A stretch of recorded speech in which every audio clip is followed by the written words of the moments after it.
बे लामाया मानसि थाबायनांगौ बेलेग टपिं जायाखै मानो मा खारन मा दंबोलाय जोंनि थाखाय ना जों भटानो होआखै नामा सोरबा बिपिएफनो सोरबा इउपिपिएलनो जों भट होआखै नामा जोङो होबोदोंथ' होनदों बेखौ जाखो ना माखो सिगांनि दैदेनगिरिफ्रा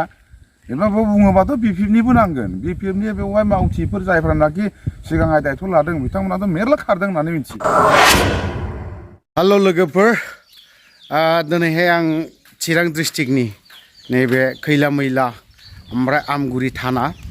ओमफ्राय खोरमाइगुरि गामि होननाय जायगायाव दंफैयो नर्थ गान्दाबिल ओमफ्राय बे दोंसे लामा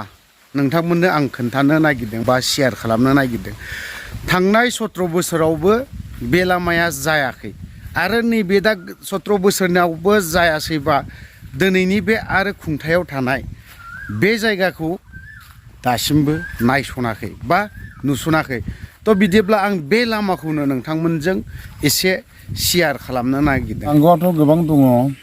दा जाय सरकारा सिगांनि खुंथायाव थाबाय बिथांमोना 17 बोसोराव मावनांगौमोन गोबां डेभेलपमेन्ट एक्टिभिटिसखौ every corner of BTC Chirang Baksa Udalguri क'क्राझाराव जिबायदि डेभेलपमेन्टआ जादों जोंनि बे निसिमा हालामनि आन्दाराव नर्थ गान्दाबिल नैबियो कानेक्टेड खैला मैला टु आमगुरि बियो ओरैहाय करबजरा थाबाय साउथ गान्दाबिल थाबाय बालागारि बियो बुथियापारा बेखौ जोंना गेजेर माखा खोरमाइगुरि बोनो एस ए हल हिसाबै नर्थ गान्दाबिल बेखौथ' आंथ' बारा गोबाव लोगो मोनासै बे 17 बोसोर आं गुबुनाव दङमोन खिन्थु जोङो मोनथिनायाव जाय सरकारानो दंमोन बेयावहाय मेरला बार फैनानै सुफैबाय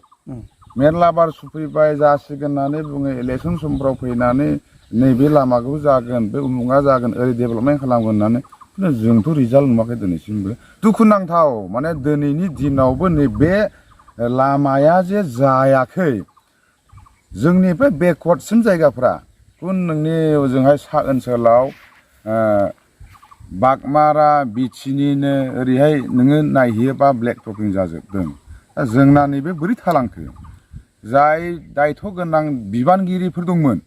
मेरला बारथ' सेंसन खालामदों होनदों बेखौ जाखो ना माखो सिगांनि दैदेनगिरिफ्रा एबा बुङोबाथ' बिपिएफनिबो नांगोन बिपिएफनि बेवहाय मावथिफोर जायफ्रानाखि सिगांहाय दायथ' लादों बिथांमोनाथ' मेरला खारदों होननानै मिथियो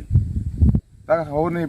नैबेजों थांनानै बे करबजरा थांनाय बै लामानिबो खारदों होननानै बुंबाय नैबेखौबो खारदों पिडाब्लिउडि गोलैयो आंथ' मिथिगौ बेखौ पिडाब्लिउडियानो आरो बेयो दा बेवहाय जोंथ' लुबैयो थांनाय बिपिएफनि लास्ट मोनसे टार्म्सआवहायबो बेखौ सुफैदोंमोन दे WPTनि आन्दाराव चन्दन ब्रह्म बिथांनि नेतृत्वआवबो सुफैदोंमोन बेखौहाय इन्जिनियार लाबोलायनानै सुफैदोंमोन बिनि उनावथ' सरकारा गैला दा जानांगौ दा नैबे दानि सरकार थानायाव गोदानैहाय बेखौ सुदों सुवाखै आं मिथिया आदामोनासो मिथिखानो आंथ' थानायानो जाया दा दुखुनांथाव माब्ला जागोन रायजोआ बे गामिनि मानसिफ्रा खुनु माने आसाखौनो खालामनानै फोथायनोनो हाला मा बुंगोन मावनांगौ दाथ' नै थामसानो 5 बोसोरावहाय 3 बोसोर थांबाय गोदान सरकारा मावगोन मावाखौथ' जों मिथिबावला सिगांनि सरकाराबो मावखायाखै दानि मावा जों मिथिया बियो इस्टिमेट दंना गैया बेखौ आं बुंनो थांला बेखिनि दिनैनि बे खुंथायाव थानाय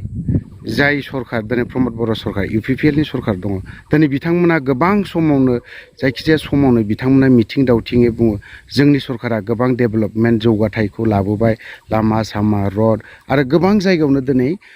फिथा हास'नायखौ नुनो मोन्दों थिग दिनै नोंथांमोननि बे गामियावहाय बे लामा दोंसेखौ आं जेब्लानिफ्राय फैबाय थानाय नुदों अब्लानिफ्रायनो थांनाय बोसोर गोबां समनिफ्रायनो नुदों बे लामा जौगाथाय जानायखौ नुनो मोनाखै नोंथाङा बेवहाय मा बुंनो सानो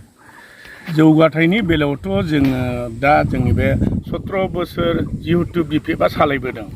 बे सालायनायावबो बे लामाया जोंना जौगाथाय गैया बिनि उनावबो दा इउपिपिएल सरकार जाबाय सोलायनायखौ नांगौ होननानै बुंदों खिन्थु जों सोलायनायखौ नुवाखै इलेक्सन सफैयोब्ला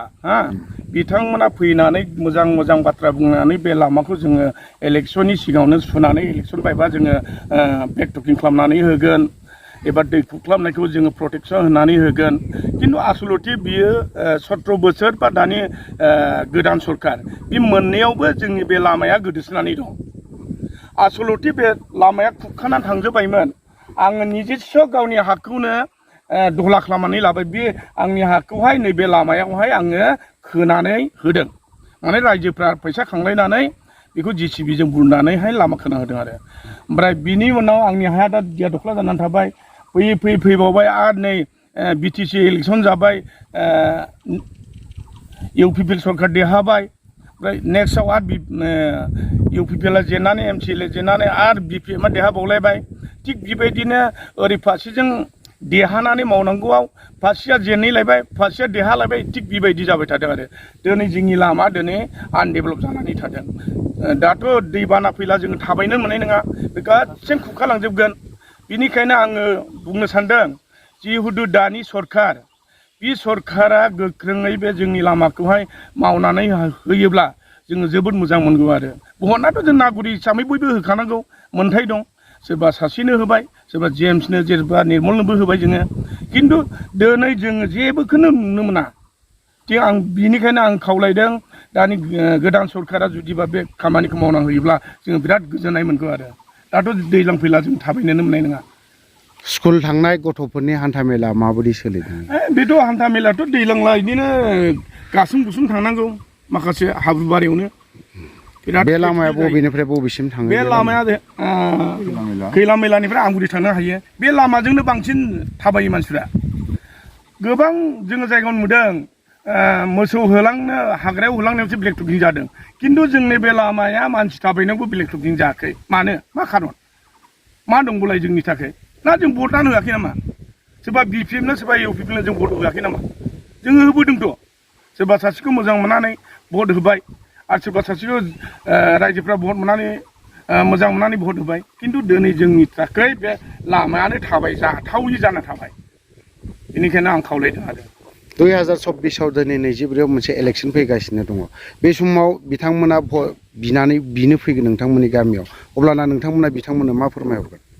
जोंथ' बुंगोन नोंसोर बे लामाखौ जोंनि थाखाय मावना हो ब्लेक टकिं जों नोंसोर भट होगोन देरहागोन जोङो आरो जेब्लायबोथ' जोङो सापर्ट जानानै भट होगासिनो दङ भारतनि सासे नागरिक हिसाबै मोन्थाय हिसाबै भटार हिसाबै जों भट होयो बिनि मुल्यखौ जों मानो मोना जों मोननांगौ दिनै जोंलाय मानो थगायजाबाय थादों जों सासे मानसिखौ भट होबायब्ला बे नेतासो जादों बे क्ररपति खालाम जादों खिन्थु जों नागरिक हिसाबै जों जेबोआनो मोना मानो मोना मा दंमोनलाय ओंथियालाय सरकारा जोंनि थाखाय माथा गणना खालामनानैसो जोंखौ हिसाब लानानै मोनसे सरकार बानायो मोनसे बाजेट सेसन बानायो बे बाजेट सेसनखौ जोङो मोननोनो हाया मानो जों थगायजाबाय थादों भटारफ्रा खिन्थु बेबायदि दाखालामदों आरो आं बेखिनिखौ बुंनानै दोनथ'बाय लोगोफोर नोंथांमोना मोनथिबाय जानांगौ बा खोनाबायबो नुबायबो दिनै बे नर्थ गान्दाबिलनि बे लामा दोंसेया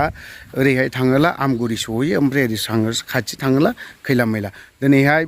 बे लामाया आं दानिल' नङा आजि बेसेबांबा बोसोरनि सिगांनो आं नुबाय थादोंमोन आरो बे लामाया जेरैबायदि अन्थाइ गारनाय बे अन्थाइ गारनायानो दासिमबो दङ 17 बोसोर दङमोन BPF सरकार बिथांमोनाबो नायसनासै दिनै 2 बोसोर खावसे थांबाय बोसोरथामाव आगान होगासिनो दङ UPPLनि सरकार दिनै प्रमद बर'आ गोबां समावनो गोबां मिथिं दावथिङावनो जौगानायनि बाथ्राखौ बा